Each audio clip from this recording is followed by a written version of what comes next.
దేవుని నామంలో జీవిస్తున్న ప్రియ విశ్వాసులారా, క్రైస్తవ కథోలిక సంఘస్థులారా, లూకా సువార్త 11వ అధ్యాయం 24 నుండి 26 వచనం మనం ధ్యానిస్తాం.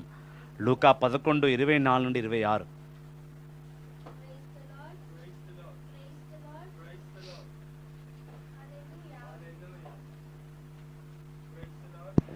లూకా సువార్త 11వ అధ్యాయం 24వ వచనం నుండి 26వ వచనం వరకు. అపవిత్ర ఆత్మ ఒక మనిషిని పీడించి పోయినప్పుడు అది విశ్రాంతినకై వెదక్కుచు నీరు లేని ప్రదేశములో తిరగాడుచుండును. అది దొరికినప్పుడు నేను విడిచి వచ్చిన నా ఇంటికి తిరిగిపోయేదను అని చెప్పాను.